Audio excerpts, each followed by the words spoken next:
I guess I got serious about trying to publish my work around 2016, something like that. Okay. And started with publishing lots of poetry, stuff like that. And my first poetry collection came out in 2019. It's called Jesus in the Trailer.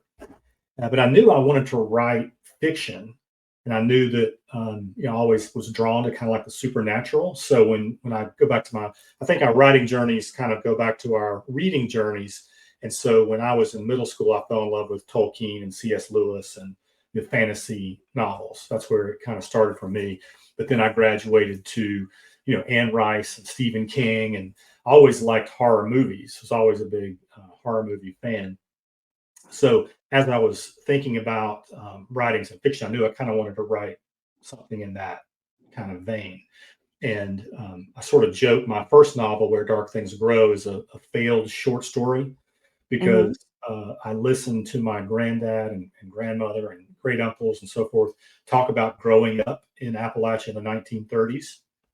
And some of the stories they told were fascinating to me. So I um, tried to write down some of those ideas and stories, and that grew into this horror novel. The second novel, the sequel, Where Dark Things Rise, which is coming out on the 16th of September, that one is set in the 80s. So it's a little more, I guess, the first novel being a little more like what my grandparents experienced, the Mm-hmm. 1930s Asheville area, growing up as teenagers at that point. And so the 80s one is a little more kind of like what my experience was growing up here at that time. So they always say sort of write what you know. And I think that's kind of half true. You Mm-hmm. should, you've got a story to tell that's unique and uniquely yours. But I've always been drawn to the speculative things and horror stories. So I don't think we have to have experienced horror or trauma to write horror. Well, that's really interesting. And I think, I'm not sure. You know what? I'm not even going to say that. I was going to say your story may be one of the first that I've read where your entree into writing was poetry. It is so obvious in the way you write, your world building, your character building, and yours are so intricate. That's I'll take that. That's high praise. I think poets. I think, and I sometimes I'll make these videos talking about this on TikTok and so forth. But um, I think all fiction writers should read poetry. Hmm. One of the things that you learn with poetry is how to convey a lot with an image, as opposed to sort of a lot of telling the character, how the character's feeling or so forth. Like you can literally show us things that will let us know how they feel. So I think Hmm. poets are sort of masters at that.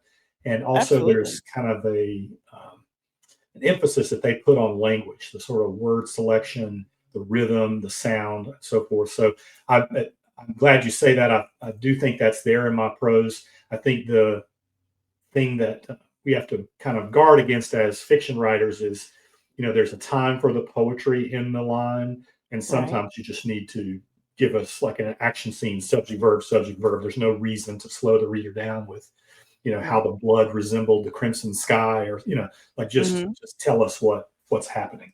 So it's a little bit of a less is more kind of thing. But I do think in those moments where you want to slow down the action, it can really be a moment for us to let the reader kind of stretch out a little bit. And filmmakers do this as Sure. well. Whenever they, sometimes they're showing us an image of the meadow, and it's not about the meadow, right? Right. But it just allows the viewer a moment to kind of gather their thoughts or to reflect on what's happened. Absolutely. Favorite movies. Favorite Appalachian movies. Appalachian movies. I mean, I'm a Western North Carolina guy, so although it's not my favorite movie, Serena is a Hmm. wonderful book by a Western North Carolina writer called Ron Rash, and so the movie is okay. It's got Jennifer Lawrence and the Brad guy, whatever his name is, they always star in movies together. Um, and so I like the film, but I like the book a lot better, as often hear. But Hmm. I there's a lot of Southern writers I really like a lot that even stretch beyond the Appalachians. So like Daniel Woodrell would be a favorite. He's in the Ozark Mountains, but as you kind of look at some of the cultural similarities and the character development that he does is just masterful. I tell people that the best opening chapter I've ever read is Winter's Bone by Oh, Daniel yeah. Woodrell. And if you want sort of a master class on conveying a lot of information in a short period of time and creating, drawing the reader completely into scene, I think that's the best opening chapter. But Andy Davidson would be a favorite. He's got a book called The Hollow Kind and one called The Boatkeeper's Daughter. And he's one of the best horror writers, period, but certainly in the he's in the North Georgia area. Just a fantastic writer. So I have a lot of favorites as far as films go. I do like some of the Appalachian films. I think sometimes, as you see the tropes in Hollywood, there's kind of the notion of the magic in the woods, which I'm all for, right? Hmm. The idea that the woods are kind of haunted and magical places, and my grandparents talked like that. They had superstitions about, if you see lights in the woods, stay away, different things like that. But Right. sometimes when Hollywood does the Appalachian thing, it's like you have a group of outsiders that come in, like in Evil Dead or whatever, and Right. then often there's supernatural forces, but then there's also the locals as kind of like a foil as well, almost that deliverance kind of vibe, like the locals are to be feared and evil and so forth. So sometimes those tropes could get a little tired, but I really like the Mothman Prophecies. That 2002 movie is pretty good, but here again, you've got the New Yorker coming in to West Virginia, right, and kind of Hmm. like um, being a voice of reason amongst the sort of crazy hillbillies a little bit. So there's a little bit of that there. Um, but as far as favorite films overall, I would say like The Witch is probably my favorite horror film of the last decade. Hmm. I love, Get Out. I love Sinners. I think, we just live in a time there's great horror films. So I just kind of eat it all up. But Ty West is a favorite. Robert Eggers, Guillermo del Toro would be another favorite. Absolutely. Now, I had some things wrong about Appalachian horror. Yeah, I believed that for it to be an Appalachian horror, that there had to be some supernatural something, there had to be some kind of cryptid something. yeah, Turned out I was wrong. Turned yeah. out I was wrong. So let us know as a writer and also somebody who's Appalachian, what needs to be present for a movie, for a horror movie, for it to be Appalachian horror? Yeah, that's a great question. And I think the biggest thing about Appalachian horror when you read novels, and this is maybe true of larger Southern Gothic literature as well, but there's something about the atmosphere, right? Something about Mhm. the landscape itself is kind of a character and sort of haunted. Right, And I think that needs to be present in Appalachian. If someone were to make Appalachian horror film, just again the Appalachian Mountains are the oldest mountain range on Earth. They're steeped in mysticism. There's lots of Native American influences in terms of the folklore and legend, and then the introduction of a lot of Scottish Irish traditions and so forth into that mix as well. So I think first and foremost it'd be about the atmosphere, but as kind of an Appalachian native, I would hope that the depiction of the people they have, there are some stereotypes that can be true, right? That's one of those right, things that you have to walk a fine line. But in the depiction of the local people, I think some care should be taken there. There's really smart people here. There's a lot of people of color here, things like that. They don't show up in those meetings, those movies a lot of times, right? right, There, certainly have always been LGBTQIA plus people here. They weren't always able to be out, but they've always been here. And sure. so I think representation is kind of a big issue for me. And hopefully that comes through in my novels. I mean, there's hillbillies in my novels, but there's also really smart people who are trying to do the right thing. And then there's sometimes outsiders are a foil in my work, particularly the first novel. There's kind of like an outside force that's Mhm. acting and doing nefarious things, right? Right. So, and that I think is an allegory for Appalachia as a whole. If you think about like the exploitation of the coal industry in Appalachia, and sort of land stripping, and the abuse of labor, the mine wars, all those kind of things. There is an exploitation of the land that I think a lot of local writers get at when they when they tell their stories, right? Hmm. So I think again, the atmosphere is a big thing. Religious horror is a big thing. In certain parts of Appalachia, you can't throw a rock without hitting a church, and so Right. I think religious horror is sort of interwoven there. And I do like our cryptid history as well. I think that's a lot of fun to play with. I certainly do it in my work, but there's a lot to work with, and I think the main thing would be, um, as a native, like hoping that that work isn't just depicting stereotypes that we've seen 1,000 times, and that may have some kernels of truth in them, but then um, lots of times it's just sort of deliverance banjo bullshit, right? I would say, Right. right? Very, very low hanging fruit there. That gets Yeah, old yeah, quick. right, right. And I like that movie, and I mean, it's not that we like I said, there can be kernels of truth. I mean, there are certainly Appalachia has its challenges, but one thing that bugs me about the books they publish about Appalachia is the focus in modern literature. I'm not talking about horror specifically, but is they want to see the meth lab trailer, right? That's kind of Hmm. what they want to see, and my sense is just like the depiction of people of color, and sometimes those gatekeepers in the publishing industry. That's what they want to see. They want that Right. sort of trauma of the poor white people, and their addictions. And those stories need to be told. But again, after a while, to your point, it's kind of that low hanging fruit. You're just kind of being lazy in Right. terms of like that's what you're putting forward and putting money behind in your Yeah. depictions of Appalachia, right? And I think in recent years it's been to depict Appalachia as like this huge monolithic, sort of Trump country, flyover type country that sort of in a dismissive way that's kind of annoying. Yeah, I hear that. For everyone listening who doesn't know, Appalachia is huge. It goes from southern New York, which they call upstate, Yep. all the way down to northern Mississippi. And we're Yes. talking about the mountains and like butting up against the mountains. This is Yes. 13 states, 420 counties. Alabama, Georgia, Kentucky, Maryland, of course, Right. Mississippi, New York, North Carolina, Ohio, Pennsylvania, South Carolina, Tennessee, Virginia, West Virginia. Yeah. Appalachia is huge, Yes. and not all Appalachians are the same. No, they're not. And even something like the pronunciation, if you're in Southern Appalachia, it's Appalachia, Right. right? That's the correct pronunciation. People are going to look at you funny if you say it different.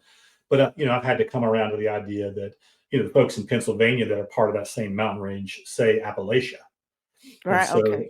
I think that's perfectly fine because that's their culture. But yeah, Gotcha. it's not a monolith, and so yeah, that's one thing that's kind of makes it interesting to talk about Appalachian literature. It's such a broad base. There's Southern Appalachian literature history, which I'm kind of a part of, but then it goes way beyond that. Somebody says cryptid, I think Appalachian. Are they magic? Are they from a different plane of existence? Like, what are they religious based? Where did they come from? Like, what's the lore? Do you know? Yeah, so there's lots of influences there. Some are Native American, Oh, yeah. but we have kind of in I think when you look at like the notion of supernatural creatures, it often occurs in rural areas. And Mhm. so one thing that you feel being here is like how vast the sort of uninhabited land is. There's lots of Right. it. It's uninhabited. So huge national parks, huge state parks, things like that. So there's always kind of that idea of uh, isolation, and that there has to be things that we haven't seen out there. There just has to be, right? And Absolutely. and my grandparents would talk like that, like you don't want to go too deep in the woods and things like that. But Sure. part of it is that in the sort of rural mountain areas, there are things that are dangerous, right? There are Mhm. bears. There are I can't tell you how many rattlesnakes I've seen hiking. Right, I see Right. them. I've probably seen five in the last 5 or 10 years. Mhm. Um, and so there are things out there that can kill you that we know about. Even where we live here, we live outside of Asheville. We have foxes on our property. We have coyotes on our property, and Yeah. so I think that's part of it. It's sort of this notion of this wild place. But there's this idea. I think that's kind of in the superstition around. There's places you go so deep in the woods, there has to be things that we don't know about. Kind of like Right. if you explore the ocean enough, you're going to find a fish that we haven't seen. So I Sure. think there's a lot of that, and then I think again the Native American influence, and then you have the European influence with colonization, and those things kind of like mesh together. So in Europe they have shapeshifters, and then the Native Americans called them skinwalkers, but they're essentially the same thing, a Hmm. creature that can inhabit like or a human that can inhabit a different form, right? Right. And so I think that's part of it. Is just the vastness of the landscape allows for that sort of imagination to kind of Hmm. run wild. Um, and then, like I said, the Native American lore kind of mixing with European lore.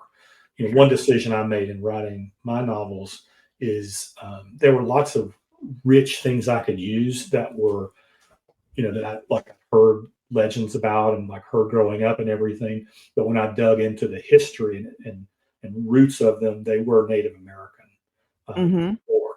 And so I tried to stay away from that because I don't think that's my story to tell. Right. And um, so like I drew a lot on like things I could trace in my DNA, right? So my villain in the first book is Norwegian because I have that in my background. The Hmm. Wolvers that I use in the first book are Scottish. I kind of use them a little bit like the demi wolves in Game of Thrones. I use them differently, but I didn't want to incorporate that. So like in the first novel, there are some things from Native American heritage, but we see white characters kind of appropriate them. So like for example, the villains all wear wooden booger masks, which are these masks, the beautiful masks that are hand carved by the Cherokee. And Hmm. so I thought that was the right way to include them, have the white characters appropriate them, which is Right. what has happened, right, historically.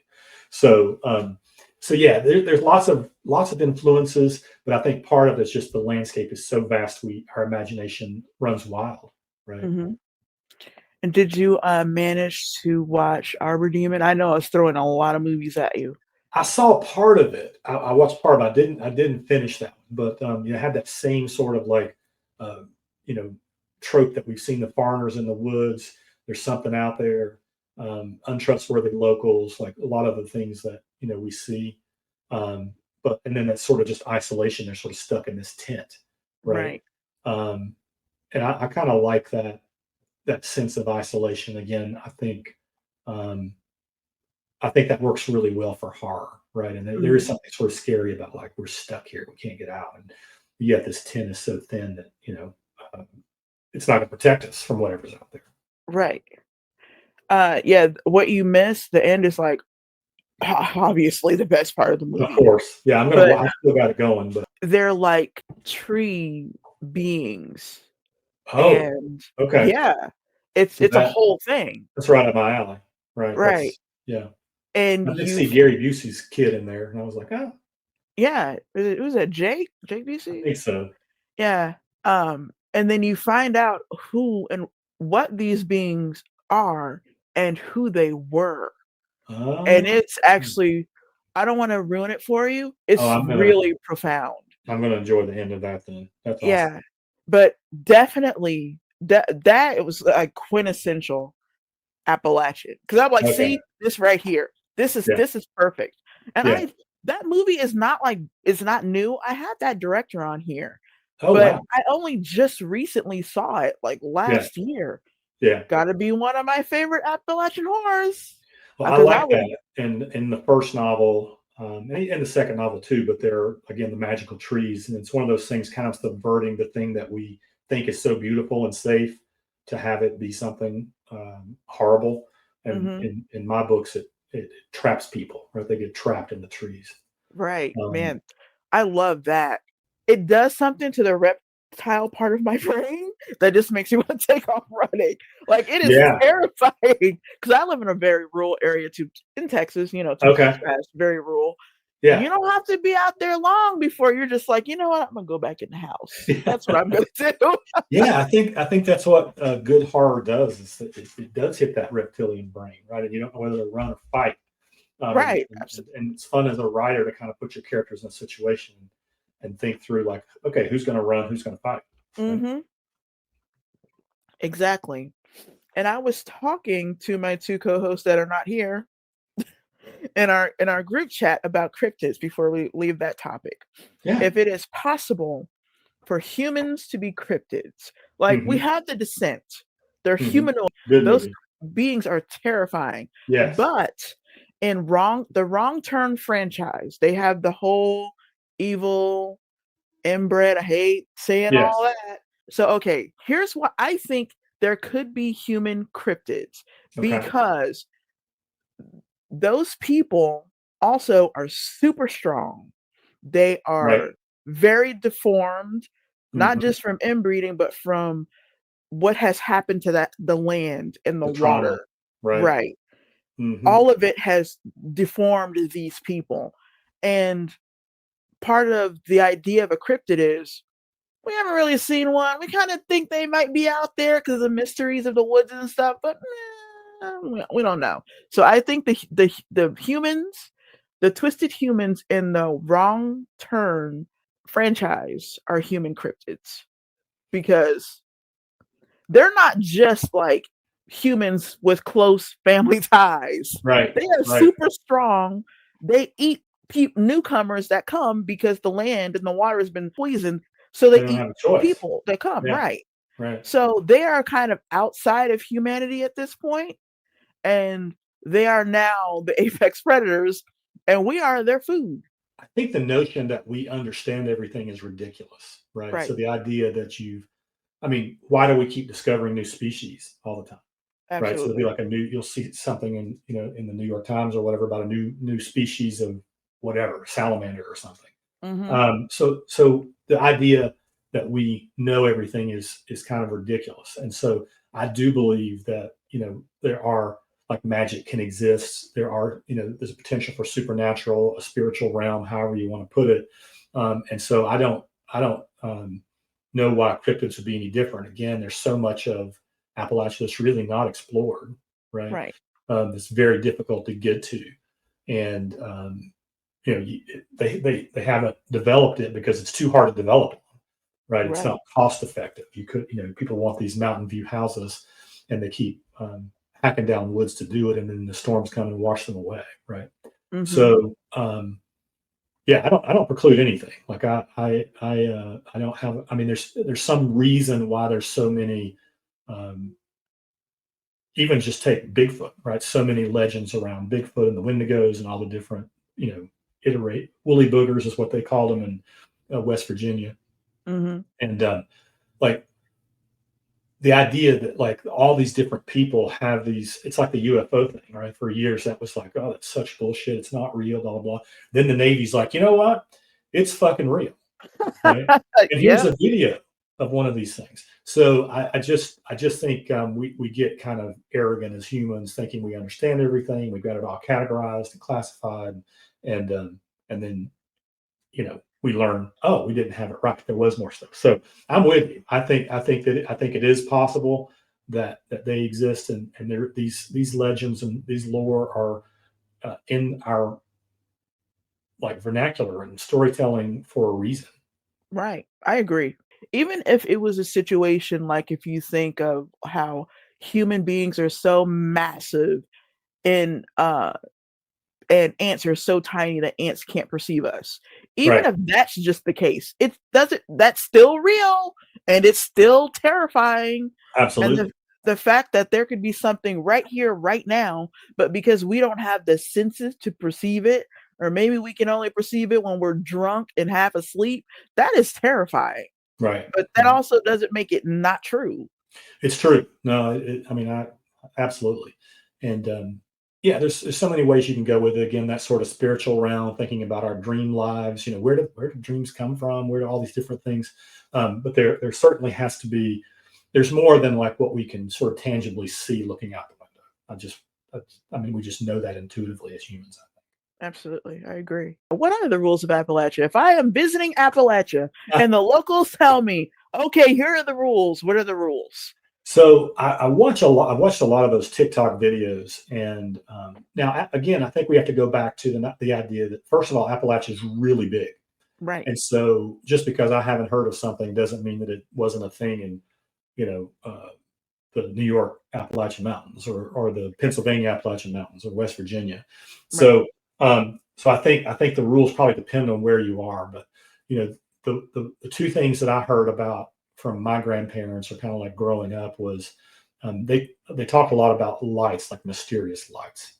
Mhm. So the idea that you might see lights in the woods and there would be something about them that drew you toward them, sort of peaceful, calling in some way. And Right. so obviously the advice was like never follow the lights, like something as bad is going to happen to you, people disappear, things like that. Right.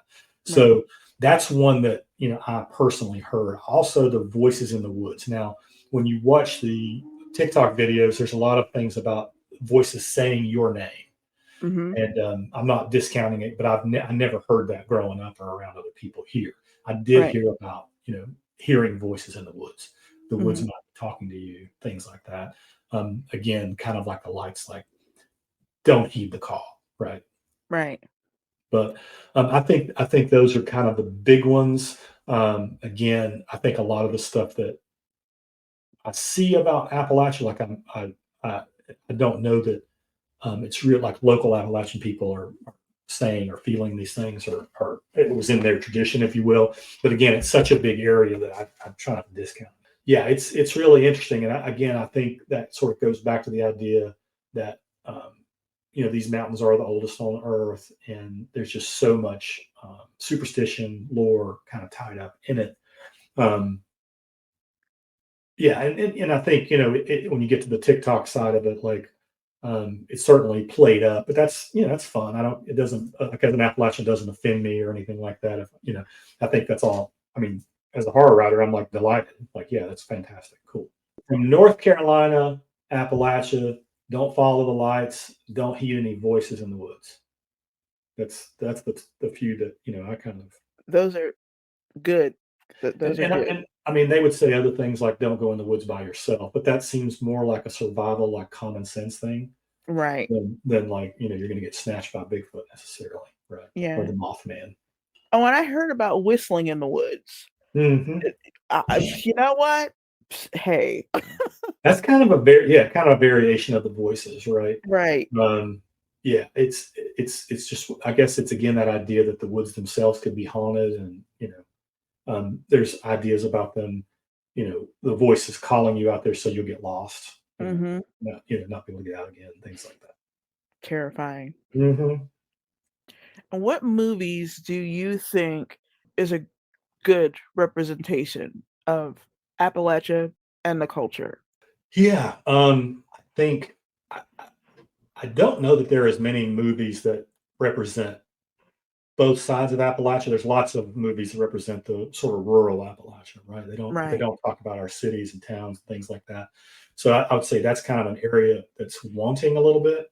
Mhm. But I would say, I really enjoy movies like Pumpkinhead and Right. Jugface because I think Jugface particularly kind of hits the religious horror aspect of of Appalachia.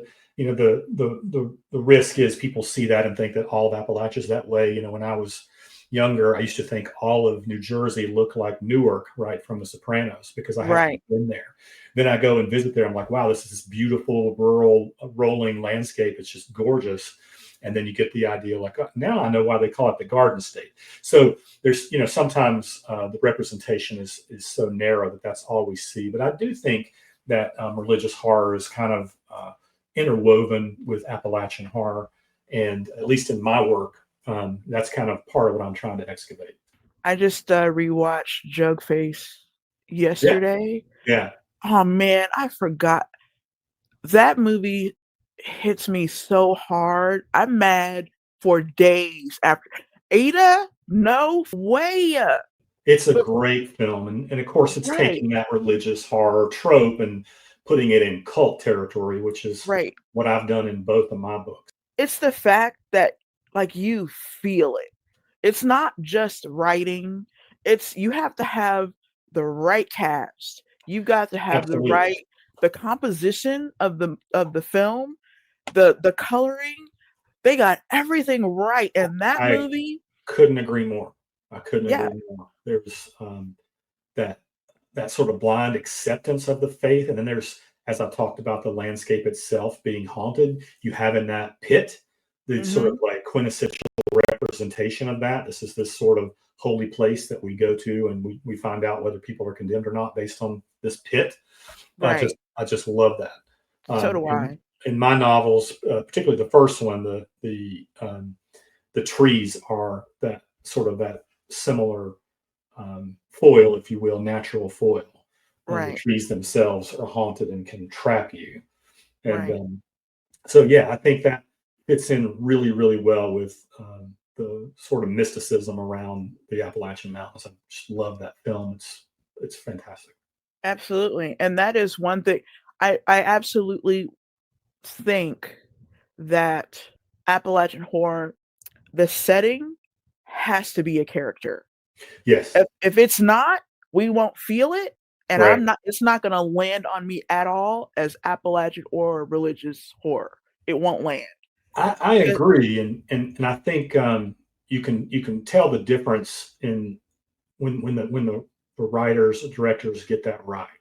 So mhm, in Jugface, it's there, right? They nail right, it. And something like Abominable, which is another one we kind of, you and I talked about, that one, the landscape kind of doesn't matter as much. The right, cryptid, the Bigfoot character is there, the cryptid's there, but like we don't get a sense that it would have mattered if it was in upstate New York or North Carolina, or like it just doesn't matter as much. right. And I think that's really important. I think for what connects us to a film. I think also too the thing that Jug Face gets right is you care about the characters, right? Right, And I think that's one of the things that Hollywood kind of like has these epiphanies, like, "Oh, we didn't know Sinners was going to be this big hit," but that's the right. thing that movie gets right. We care about the characters. Yes, there's Absolutely. this vampire trope film at the heart of it, right? But Mhm, we give a shit when these characters are pulled into that. And right. so in Jugface, I think we have that as well. Um, and I'd say too, the other one we talked about was Astral Woods, and that one's kind of more murky in terms of where it's set. It But is. we really do care about the characters and feel like their isolation and Mhm, desperation. And I really think that movie has like such an amazing premise. Like just the frame of the film is great, maybe even better than the execution. Right? It's absolutely. so good. But yeah, so a setting that we can connect to and feel and is alive, I think is part of that Appalachian thing. But also, I think characters that are real that we care about are incredibly important. Absolutely. And the connection needs to start being made from the very beginning. There Yes, are so many movies I don't know why we do I think because horror has been reduced to gore and the I shock, agree. that characters end up becoming an afterthought. They And don't so matter. we get these Right, right, and so we're just like, "Who's this and why are they there?" Like, right, I right. don't care about this person. Yeah, And you can and get it's just hard. I think action films can be guilty of this too. sure. Where there's like all these explosions and stuff, and then someone gets killed, and I'm like, well, I don't give a shit about that. Right. I don't even care. I don't even know what this character is like. Right. So I think good storytelling has us caring about the characters. We don't need to love them. We don't need to like them. We need Right. to care. Like Absolutely. maybe we're rooting for them to get their head cut off. That's fine. Right. But we need to care. So when it happens, we have that jolt of joy or that sort of sting of the sadness, right? Yeah, absolutely. Because even if like, if you've done a good job with the setting, you can have random characters that are, we don't really care about, but if the Hmm. setting is good enough, like, for instance, when you talked about the soul-crushing poverty, Right. the decay and the dilapidation to porches and the trailers, you could walk anybody who's nobody through that, Yes. and I automatically care because I'm like, "What is going on, and what are they doing there? Escape, because this is terrible." Yeah, Like, no, it that's a big theme of sort of Southern Gothic, which has its roots in kind of the period after the Civil War. That's where it sort of originates, and there is that sense of decay, right? There's the old plantations that are falling down. There's the dilapidation. There's all the horrors of the Civil War itself, the number of casualties, the legacy of slavery. There's just so many things to draw on. So I think that's part of the sort of broader Southern Gothic, right, from Louisiana to to Virginia, right? It's right, in all of that sort of Southern Gothic literature. absolutely. I have seen, unfortunately, a lot of, newer, indie film where Yeah, they try to go there, just doesn't land. Unfortunately, the writing is not there. If I have to get to the credits and then they're thanking the area yeah, and I no, still don't know. I agree. I mean, you don't have to necessarily name the town or something like that, but Right, I totally agree. Like right. good storytelling grounds us, I think, in a place. But especially, I think, like I said, if you want to say something is said in Appalachia, like you've got to capture that. I like the juxtaposition of the astral wood from, say, Evil Dead. Mm, Because the astral woods, the terror is everywhere yes, outside, yes, and you never know what the hell it is. and it's human Whereas and supernatural. right, Right? and then Evil Dead, it's inside. Yes, It's the fact that we don't know where the hell that book and that recording came from, which is right. part of the terror. That's it. Right, and it doesn't Be matter where they come from. right, They bring us that again that sense of terror. Right. right. But they also do such a good job with building character, including the setting, Hmm. that even before looking it up to verify that it was Appalachia, it was Tennessee. I was like, I knew it. Oh, I nice. didn't know where. The ones who do it right are the best. I agree. I agree, and I think they do it right there. And again, there's I think a lot of times in the Appalachian literature too, there is that sense of isolation. You'll see that theme a lot in the great Appalachian writers, William Gay, Ron Rash, and so forth. There's that sense of isolation. So it's in my novel that's coming out, Where Dark Things Rise. There's people that look at the mountains as like this big hugging protector, right? Right. That's like keeping you safe. And then there's Mhm. other people like Mina who thinks like it's trapping me. I've got to Right. get out of here. Right. Right. So there's this sort of claustrophobia that sort of comes. I think we can feel it in the mountains. We can feel it in the woods. It's like it depends on the circumstance and what the story is, whether it's this empowering, beautiful thing or it's this sort of stifling thing. And, another one we talked about, Pumpkinhead. Yes. Pumpkinhead, I don't know. I've always had some kind of issue with that movie, but I still can't put my finger on what it is. Yeah, I don't know, but I wonder if it just has to do with the fact that just the time period in which it's made. Some of the dialogue and some of the stuff that's going on is Could maybe be. part of it. I don't know. It could be. I think also I don't have a sense of, like, time. Something about the time, I don't know. Hmm. I don't know what it is, but I know Appalachian horror, religious horror tends to do well with time. Not necessarily time passing, it could be Mm. the absence of time. It Oh could be yeah, this feeling like something horrible happened in a day, but it felt like 100 years. yeah. But No, you feel it. I agree. In Pumpkinhead, I'm missing the time or something Yeah, about it, but I do yeah. love the monster. Big fan. Yeah, I like the monster, and but I think you're right. I think maybe it's also too like if I were to compare it to like Jugface, which is maybe not a fair comparison, but if I compare it, like I don't feel like the stakes, like the tension, is quite as high, Right, right? So right. with Jugface, I'm terrified for these characters, particularly the female main character, right? The whole time. Absolutely. Even Evil Dead, I don't feel as much there. It's just we just know they're all going to get clobbered. The other thing that I really like about it, both in the horror subgenre and in your stories, is the question, or rather, posits what is good and what is evil, what's right, what's wrong. And it gets to a point where you're like, well, everything is terrible. Just just do your best, and at the point, and sometimes the ends do justify the means. Yeah, And I don't like the stories where like it's 0 or 1 right, because that doesn't feel like life to me. right. So I do like the sort of ambiguity. So in the new novel, Mina has these magical powers, and she's doing some good things, but she's also doing some bad things.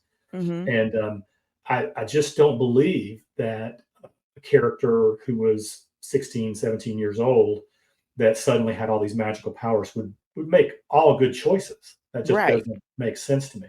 It So doesn't. and then when she uses those powers for some revenge and things like that, like we're very satisfied. But if we stopped and thought about it from a moral lens, we might be like, oh gosh, I don't know about this. And so yeah, I don't like stories that are sort of zeros and ones, and it's fun to kind of subvert them. So the biggest villain in the book is a preacher, right? Mhm. Which that's not a completely uncommon trope in Southern Gothic literature, right? Right. The people we're supposed to trust and believe in, the police, the preachers, the things like that, are often the Mhm. ones who are the most evil. So that's Right. not necessarily something new, but I think it was fun to kind of like subvert that expectation. And the good characters are characters who don't go to church, right? They're Right. not part of that sort of religious tradition. Right.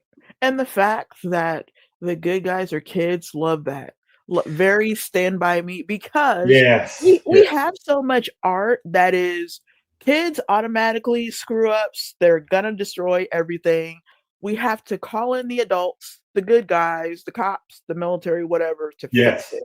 I hate that, but I love it when kids who are flawed and troubled, and I can't be convinced that, I don't care what they do, I can't be convinced that they're the bad guys, and then the story No, goes along, and they're not the bad guys. They are not perfect, but no, nobody's asking kids to be perfect. no. And yeah, I agree. I love those kind of stories. I'm a huge like Stranger Things fan. I'm a huge Stand By Me fan. Mhm, My first novel, I had a couple of people in reviews compare it to Stand By Me because it's in the first novel, Where Dark Things Grow, the characters are teenagers that are the good characters, right? mhm, And that one's set in the 1930s and the Great Depression, so they're struggling with like just trying to find food. right, um, but they have to overcome, and they find a way to sort of help people that are in need. In the new novel, it's in the 80s. There's a new set of sort of teenage characters, so I guess I really like that type of story, where you have these traumatic events that are part of the coming of age. And um, and then there's something about the sort of innocence of the kids, they can see the evil in a way the adults maybe have become so cynical that they have to be kind of dragged along, right? right, So I think there's something to that. I mean, you can learn a lot about the world, talking to a teenager, right, right? And absolutely. we dismiss them as a society at our peril because they can see things that, again, we're too busy to notice or too cynical to address. I agree, which is why kids are always my favorite. They're my favorite villains too, I can't lie, but they are my favorite heroes Well, I threw a in couple all. of the kid villains in too because we have to Yeah, have we have to have some of that. So yeah, Mina absolutely. Mina in the story, is courted by one of the country club boys, right? And he's certainly a villain in the story, right? He Right. sort of looks down on her, the trailer park girl, and thinks she's going to be kind of easy prey, but he's sorely mistaken. Which is so typical. Like, everywhere that's a thing, right? The poor country girl, the poor girl from the trailer park is Yes, just weak and lost. But those girls are tough to they are. survive They have that. to be. They Right. have to be. And yeah, I think that's she sort of subverts everybody's expectations, and that's one thing she wants for herself, right? Is to sort of not live the life that she sees like her mother lived, or whatever, um, and sort of escape her circumstances. But she kind of realizes like there's power in staying and fighting too, Mhm. and that's a decision that, um, at the end of the novel, we're not sure what she's going to do, but I think we're leaning toward the idea that she's going to stay and fight. You think you're gonna write a 3rd one? I don't think so. I think it is just a duology, and I would never say never. And I hate to even say this, but I've sketched out ideas for what a third one would be. Okay. There was a character in the first book, the villain, Mr. Wake, that I got so many comments about and so much interest in. I've thought about perhaps writing like a prequel or something where we sort of Oh, get his story growing up yeah, in Europe. okay. And then like I said, I've sketched out other things, but my new project is totally different. Um, it's set in the 1990s. So I made this joke. I've got a book set in the 30s. I've got one set in the 80s. This new one's set in 1993. And the joke was like, how many novels do I have to write before I can get to 2025 or 27 or wherever we are at that time? But this Yeah. one is with some adult characters in their late 20s, and so Okay. that's kind of fun to play with in a different way. um, at the heart of both of these novels, there is a love story, but it's teenagers, right? So it's very Right. puppy dog love in a way, although I think it's much bigger than that. But being an adult writing teenagers, I'm not going to have love scenes and things like that. So it's sort of freeing, but also intimidating in the new work, that they can act like 29-year-olds, and they can have relationships, and they can think thoughts that I wouldn't articulate for these teenagers, right? Right. So it's fun, but also like, holy shit, am I gonna is am I gonna write a sex scene? Am I really gonna do that? Oh my god, I so really appreciate the lack of sex scenes in the for the teenagers. I wouldn't go there. I mean, there's moments where we get the sense that romance is going on, and but then the camera kind of pans up, and that's exactly where I think it Perfect. belongs. Right.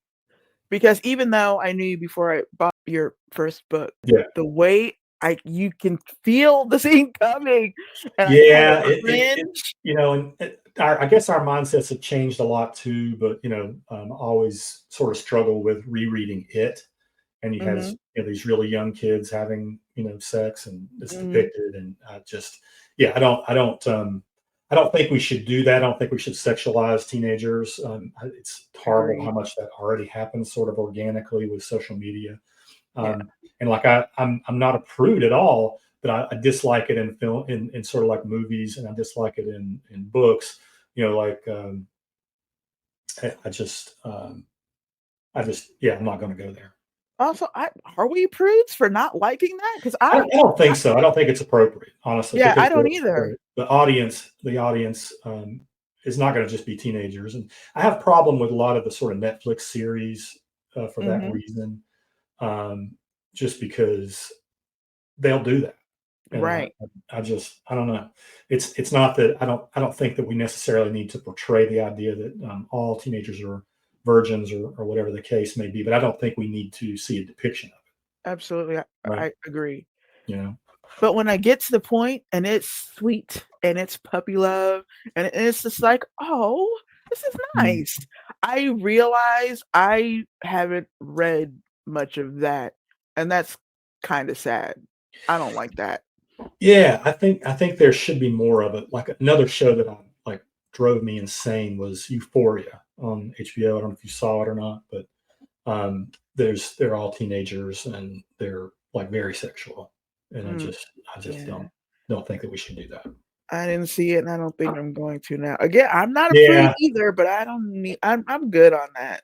Well, And there's drug addiction stuff in it too, but it's the way they handle it is, the audience gaze can, you can, I don't know. I think it's a little creepy. yeah, I don't think they should do it. So no, I don't yeah, think we're prudes. We just happen to like, I mean, I just happen to like that to be between adults. I happen to right, like there to be consent. So absolutely.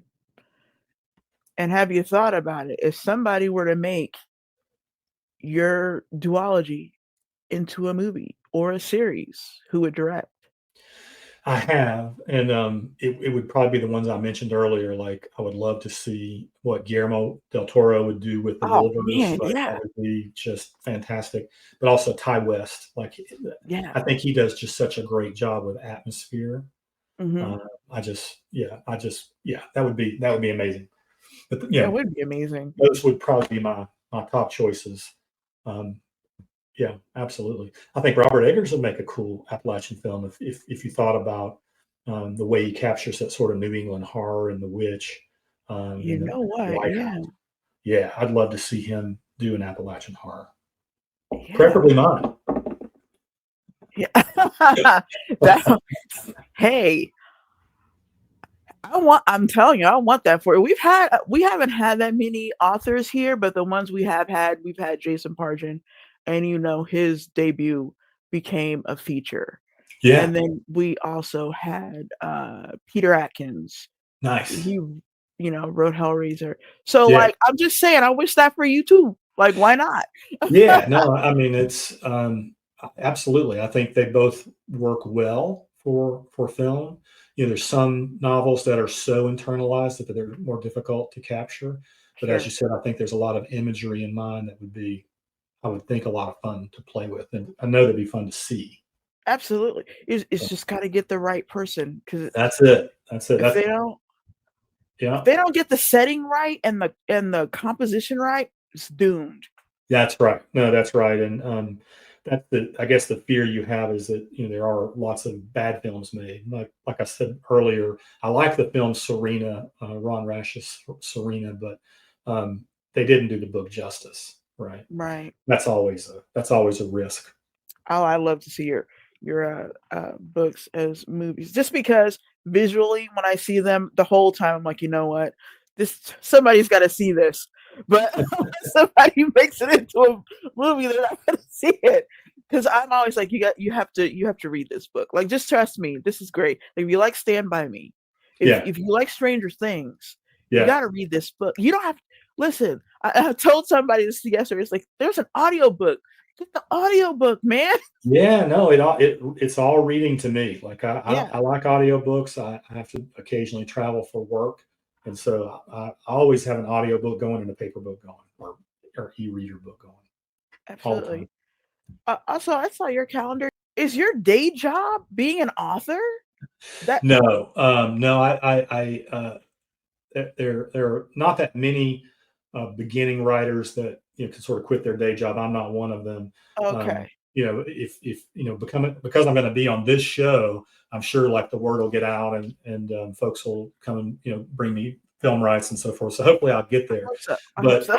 but no, I banked a lot of paid time off so that I could do a lot of events this fall. So I've got a pretty busy calendar between the launch on September 16th and around December is when things kind of slow down. But I'll Okay. be in Georgia, North Carolina, South Carolina, Tennessee, and just as many places as I can kind of hit. Yeah, Okay. not yet, not yet. Not yet. Obviously that would be a great thing. I think Absolutely. I've made jokes on threads about it. I mean, I would love to fill my time with like reading and promoting other writers and posting reviews and working on my projects and you know um, supervising the films and all those kind of things. So Oh, yeah, it'd be amazing. it's that's certainly a goal. But most of us, kind of like most artists, are have a day gig that enables our art as opposed to the other way around. Did you make a playlist for your I book? did. There's a playlist for the new novel. It's mostly sort of 80s songs. One Okay. thing that was kind of fun, the book cover, we put the book designer, my publisher, put a Walkman on the cover, and Mhm. that's because they play a prominent role in the book, and we're kind of exposed to a lot of 80s music. Mina, the main character, has certain songs on her Walkman. Like, she's a big Pink Floyd, Led Zeppelin kind of fan. And Mhm. then Gabe, the sort of her love interest, or he's really more interested in her, but he's a big Prince fan, so he's always listening to Prince. And then we kind of see it, different scenes. They're at a bonfire, kind of what music they play. and then who the country club kids, what they're listening to, stuff like that. So I did put a playlist of that kind of stuff together on Spotify. If people go to my website, they can see the link to that. And where can they get a signed copy of your book if they really want one? Yeah, so if you go to my website, andrewkclark.com, I have a link to signed or personalized copies through my local bookstore, Malaprops, here in Asheville. So there, I'm doing all personalized and signed copies through them. If you buy it directly from my publisher, Quill and Crow Publishing House, they have signed book plates, which are kind of cool in their own way.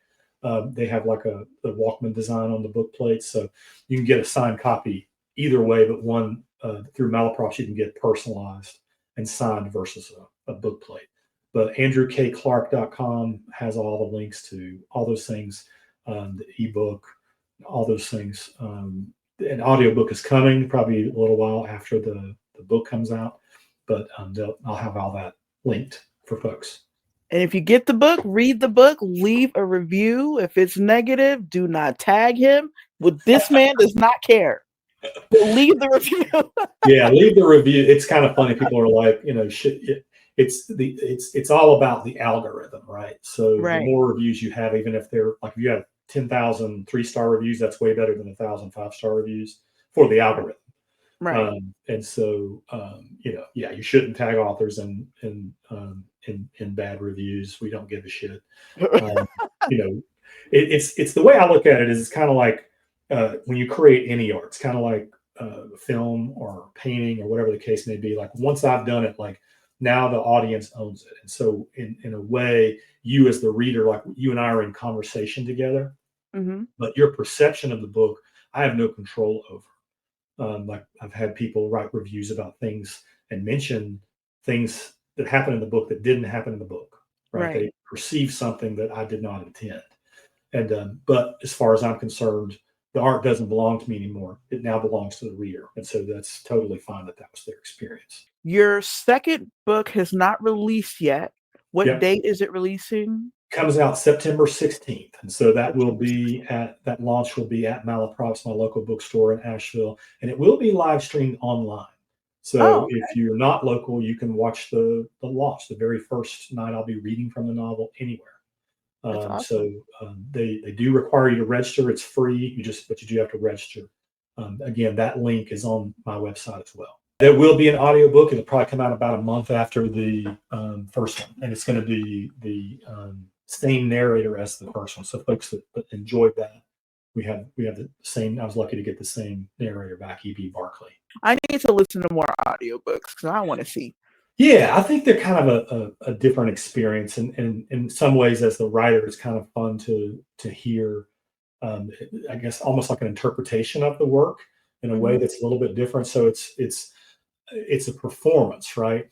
Now, I think E.B. Barkley does a really good job of not over acting or he doesn't try to like make help himself sound like a woman, because he's not a woman.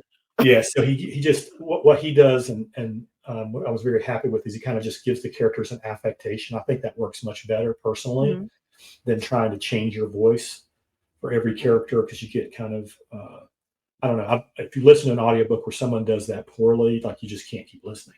Right. And so is he Appalachian? He's from Tennessee, so it's close enough. Now we had some interesting conversations in the beginning when he did the first book around accents, right? So he in some of the characters, like he did some audition tapes, and I'm calling them tapes, but clips, and so we would talk a little bit about how these characters talk. So he's not Appalachian per se, but Tennessee, close enough, does a really good job. And he also did a fantastic job sort of studying accents. Like it was literally a situation where I sent him YouTube clips of like, this is how this person talks.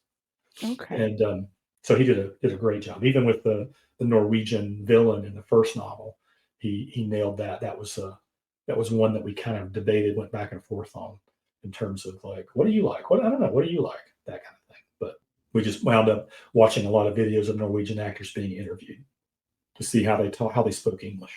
This has been a really good conversation. It has been. I really appreciate you having me on. I love what you do. I think We need more people talking about horror.